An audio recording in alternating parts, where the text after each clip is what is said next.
Chelsea's busy 2 weeks continues tomorrow as we return to Premier League action to face the Flying Seagulls in Brighton and Hove Albion. The Blues will be looking to clip their wings in this one, but who will start and how can we best our opponents in this match? Lads, lasses and the rest of the masses, welcome back to the lead-in. Let's go. So let's firstly set the scene and then we'll get into some predicted lineups. It's Chelsea versus Brighton, a fixture that has been relatively one-sided in favour of the Blues since Brighton got promoted back into the Premier League in 2017. A small rough patch in the middle saw them get the best of us a few times, but normality resumed last season as we beat them home and away, as well as knocking them out of the League Cup. Let's briefly touch on our opponents first, and then we'll talk about Chelsea's lineup. Brighton are doing very well in the league so far, sitting only 2 places below us in 7th after 5 games. They started the campaign very well with 2 wins against Everton and United, but have tapered off a little bit with 3 draws in a row in the league, with 2 EFL Cup victories sprinkled in between. Let's take a look at their transfer business this summer. Firstly, their outgoings. They haven't really lost anyone too important. The 2 I would point out is Pascal Gross, who has been a mainstay of the team, and ex-Chelsea boy Billy Gilmore, who's gone to Napoli. The incomings are more interesting as ever, as they've brought in some high-profile names. Jorginho Ruta is a big acquisition from Leeds, Yankuba Minteh from Newcastle, Ferdi Kaliolu is a decent fullback, Matt O'Reilly and Mats Vifa in the midfield as a replacement for Gross, as it were. They've got a pretty different team to last season and with a new coach, so that being said, let's take a look at the possible lineup for this Brighton team and see what we will be up against. Firstly, let's talk absentees. The Seagulls have a few players out injured. João Pedro picked up a knock in that previous game against Nottingham Forest, so he joins James Milner, Solly March and Matt O'Reilly on the sidelines. I'll be putting Fabian Hürzeler's side into the 4-2-3-1 formation that they used against Forest, but the German will not be on the sidelines as he is suspended for this game.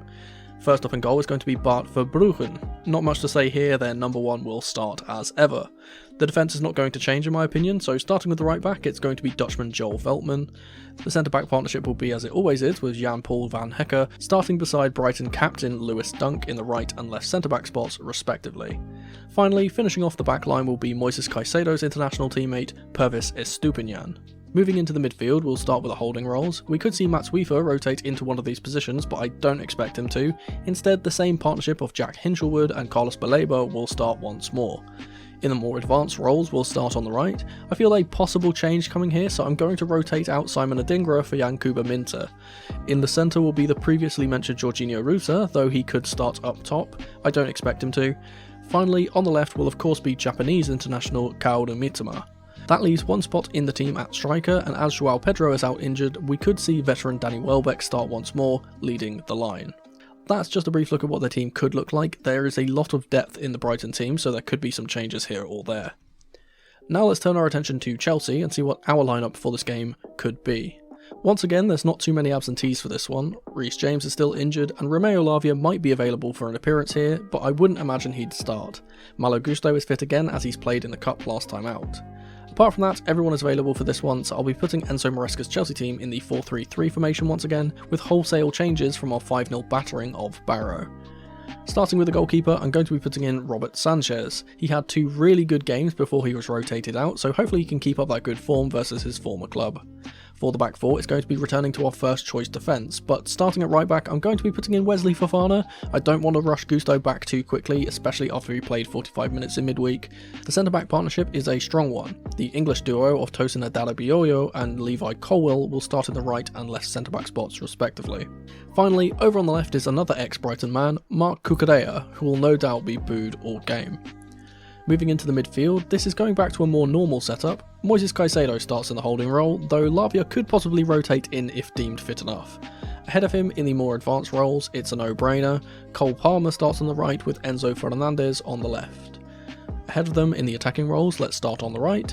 I'd expect Noni Madueke to continue here despite Pedro Neto netting in the Barrow game. On the left, Jadon Sancho will be looking for his 3rd assist in a row. Finally, up top will be Nicholas Jackson. Off of the back of 2 goals and an assist, he'll be full of confidence, and I'd expect him to notch here too. Apart from that, I think this is a solid team and perfectly capable of beating Brighton, and we'll talk about how in a little bit. But before we do, it's time for today's comment question of the day, so answer me this. Who is your favourite football player, Chelsea or otherwise, and why? Let me know in the comments down below with QOTD at the start as always, and I'll heart my favourite answers. Now let's take a look at how Chelsea can navigate this game tactically and see how we can beat the Seagulls in this game. But before that, I just wanted to ask you guys to follow me on my other socials, the main one being my Twitter, or X. Over 18,000 of you subscribe to me on this channel, but only 400 of you follow me over there. If everyone that's watching this video could follow me over there, we could easily hit over 1,000 on that account, I believe. I live tweet every single Chelsea game, and I'm also allowed to be a bit more unfiltered over there, so you're missing out. Also, if you like shorter content, I do have a TikTok too. I've been recently posting some teasers on my YouTube shorts, but the full videos will be on my TikTok, and that's where I'll be kind of doing more fun, less analytical, and a bit more jokey things and or rants. So for that type of content, you can go see me over there. I appreciate you guys as always, and hope to see you guys over on those other platforms too. Now let's get back to the video. Alright, so here we have the team that I put out, and as ever, let's adjust the 4-3-3 into the formation that will actually play in game. Of course, we're not going to be seeing Fofana playing as a right back or a pure right back. We're probably going to see him play as more of a right centre back. So Cucurella being the man that will probably invert here. We'll see this kind of setup with Tosin in the centre of the back three, which he's perfectly capable of playing. He's very suited to this position, I would say. Colwell on the left hand side. Obviously, we'll see when the ball does go to the right of the pitch, when Fofana is in possession, these two will shift over and play more as kind of traditional centre-backs, and Cucurella as the traditional left-back. But for the most part, we'll see this inversion, or at least half inversion, as Cucurella kind of plays in this weird half space where he kind of goes across this area and doesn't really stay out wide, doesn't really come inside. He kind of plays in the middle, and he can get up to support Sancho and Enzo and Jackson and things like that. Obviously, what this does is it gives us this box midfield that we kind of keep seeing, with Palmer obviously playing in this right hand side inside role, Enzo playing a little bit further up. We'll probably see Enzo drop a little bit deeper like we saw against West Ham, with Cucurella getting very, very high and to support Sancho. So we could see these two actually swap, and we kind of saw this in the West Ham game, that we saw Enzo playing in this deeper role and Cucurella almost playing as the inside 10. We'll probably see that when we are in possession, but for the most part the position will be kind of normal. We'll see this box that forms. And obviously we've kind of spoken about this before. The reason why we have this box is because of what we see here. This three in the middle that Brighton have will be outnumbered, and we get the man advantage. It allows us to play through the centre much better. Now that's really important against a team like Brighton that have quite a stubborn, narrow midfield, I would say. They like to kind of pack the midfield. They like to press the ball a lot. We'll talk about Brighton a little bit here.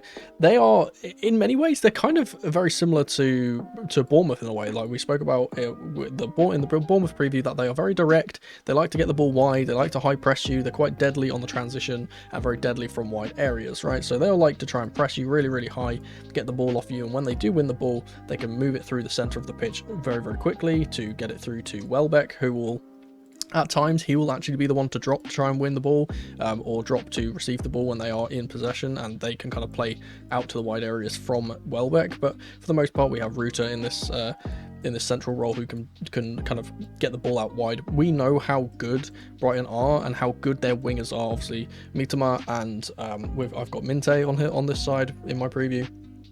They are very, very deadly at not only direct running, like we always see them direct running at their opposite number and trying to take them on in terms of dribbling, but they're also very, very good with their delivery. They're very, very good with their passing as well. We don't always see them go around the outside and try and put balls across like we kind of expect from wingers. A lot of the time what they actually do is they'll keep the ball on this inside channel, and they'll play it through the centre for a running on player, whether that be Welbeck, who's trying to get goals in behind, or Ruta, who makes the overlap onto the other side and kind of presses up really high with Welbeck. They always like to do this kind of direct passing, and they are not ones that will kind of stay on their laurels and just pass it around for passing's sake. They are very, very deliberate. As I said, they're very, very direct.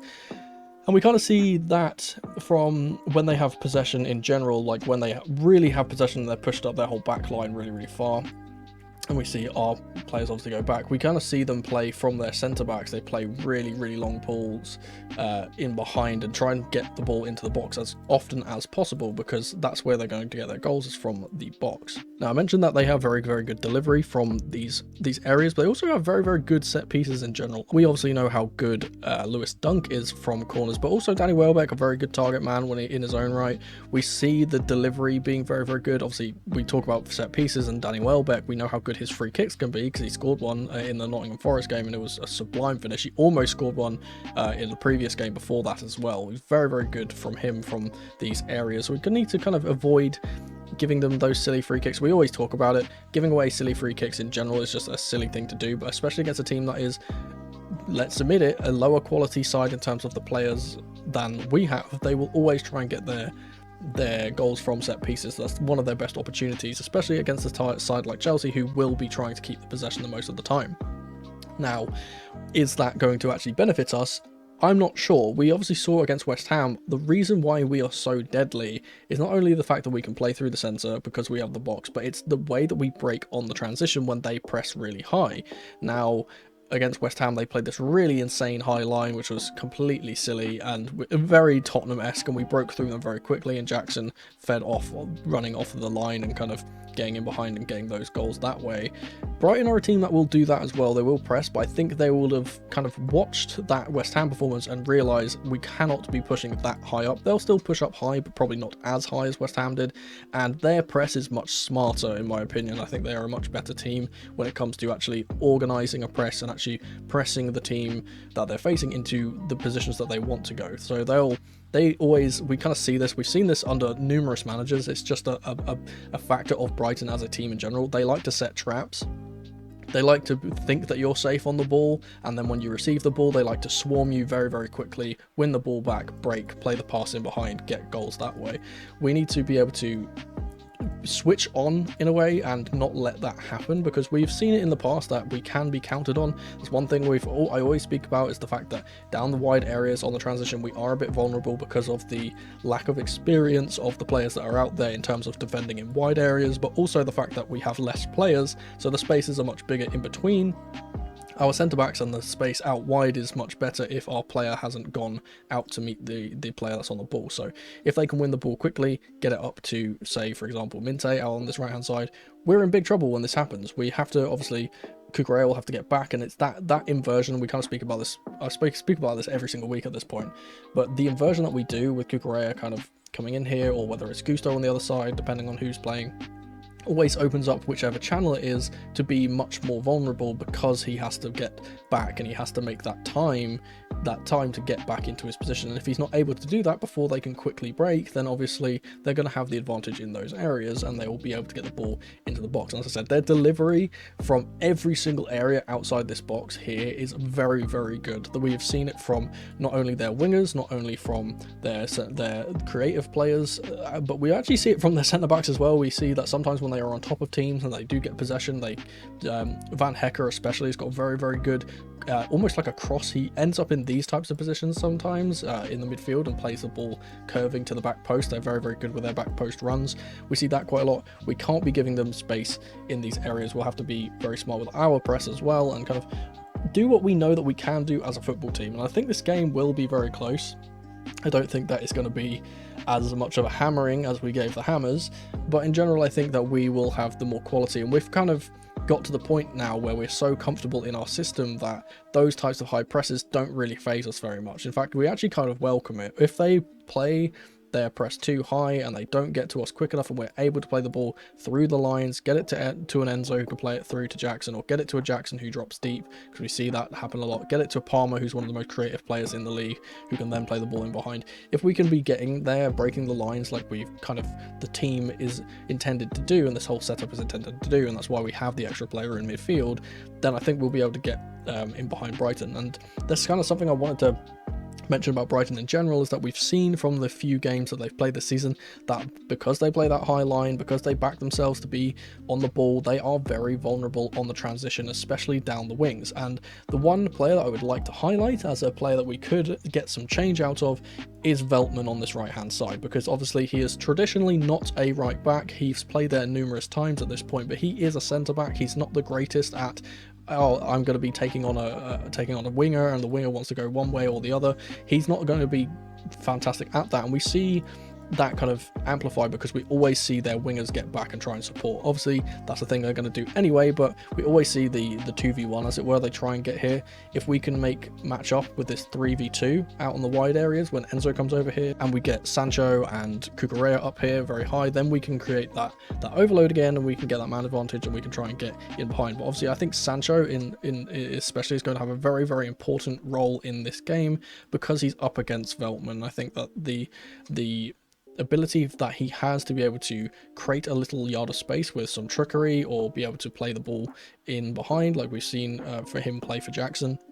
If he's able to do that, obviously he did that from a much deeper position when they kind of dragged the player out, but if he's able to do that and we can get the better of our wide area play, then I think that we'll have some success in this game, because we have seen that on the transition they are a bit weak. We saw it even against 10-man Arsenal, they were getting broke on, and they all were very, very lucky not to concede a second goal in that game. Havertz somehow missed, and then Saka somehow missed the rebound. It was astonishing at that point, but if we are able to do that, and I think that if we are given those chances, we're not going to miss them, because we've seen how good Jackson can be from the counter, we've seen how good Madueke can be from the counter, we've seen how good Palmer can be from the counter, we've seen how good our team in general is at playing those transitions, which is very surprising, because we expected our team to be a bit more possession based, a bit more chance creation from possession, but now it's becoming a bit of a mixed bag. We're kind of actually obviously doing those good possession things, but being able to play through the midfield, get those transitional opportunities, and also break on teams when they do push up too high and to overcommit themselves. Now, as I said, I'm not going to ramble on too much about Brighton. I don't want to keep these previews being too long, but the one thing I do want to also mention, they are very, very compact in defence when they have the ability to get back and actually defend, in terms of they've got the time to get their players back. Obviously, they've got the two holding midfielders. They like to keep compact here, keep the fullbacks in, and keep this block of four here. Obviously, the wingers come back to support. They're very, very deep when they do this, but they do obviously have the avenues to, when they do win the ball back, again, break very, very quickly. So we might see this, and this could be a problem that we have to deal with. We haven't really seen a team play a low block against us successfully, because we haven't really played any teams that do that. Obviously, we've got Nottingham Forest coming up soon, and that will be the real test. But if Brighton decide to be stubborn and do this, then they definitely can. They've got the capability of breaking on us and counter-attacking, so they might opt to do this. Obviously, we've seen that the coach is suspended for this game, so he's going to have the assistant manager on the touchline, so maybe they'll be affected by that. And the only other thing I wanted to mention about this Brighton team, and kind of the last thing I want to leave this off with, is the fact that they have gotten a lot of help from the referees. Let's not sugarcoat it. They have gotten a red card in almost every single game that they've played this year. Obviously, I'm not saying that's intentional. I think that's a good thing for Brighton. I think it's the way that they play is, not only are they so quick and deadly on the counter that they force you to make mistakes and force you to make challenges that you don't want to make and commit fouls and get yellows and obviously get reds. We saw Ashley Young get a red by dragging a player back, but also they're just very, very good at riling up teams, it seems like. Obviously, we saw in the Nottingham Forest game, they got very, very feisty in there. We got to see two players being sent off there. Obviously, Morgan Gibbs-White got sent off for a challenge which I would admit I don't think was a second yellow, but there we go. And obviously then Nuno Espirito Santo getting sent off afterwards. Brighton are a very tough team to deal with, and in general are very, very stubborn and very annoying. Let's be real, they're an annoying team because they play so well, and you don't really expect them to, right? Obviously, we saw how poor they were last season. They're coming back into their form this season, and they are just a very good team in general, of being able to break on you and be able to create opportunities out of nothing. And it's very frustrating when you're constantly, as a player like, for example, a player that likes to be on the ball, it's really frustrating having to constantly run back and defend those transitions, and you will eventually start making tackles that will get you yellow cards. Obviously, the main player I think we need to kind of watch out for in this game is Caicedo. He loves to make the tackles, he loves to obviously make the interceptions. He's going to be getting booed all game by the Brighton fans, as is Cucurella in the midfield. We need to be on top of that. Hopefully they won't get too disturbed by that, and we can kind of push on and get a result here. Apart from that, there's not really much I want to say. I think we can just kind of play our game against Brighton. I think that we have the more quality players and the more quality team play in general that I feel like we'll be able to overwhelm them. I think the game will be close though. I don't think this is going to be an easy victory if we do get one. I think we're going to have to work very, very hard to get it. And luckily we do have a fresh, fully rotated side, so we're not going to be tired at all, and we can put the boots to Brighton. For a score prediction, though I think the game will be close, I'm going to be predicting another victory for Chelsea. I'm going for a 2-1 result, with Nicholas Jackson and Cole Palmer getting the goals. For the visitors, I reckon Lewis Dunk will crop up with a header. We'll have to wait until the game to see if any of my predictions are correct, and as always, I'll be live streaming immediately after the game with Feeling Blue to review the match, so make sure you come through if you are able. But if you can't wait until then, YouTube reckons you'll enjoy one of these two videos on screen in the meantime.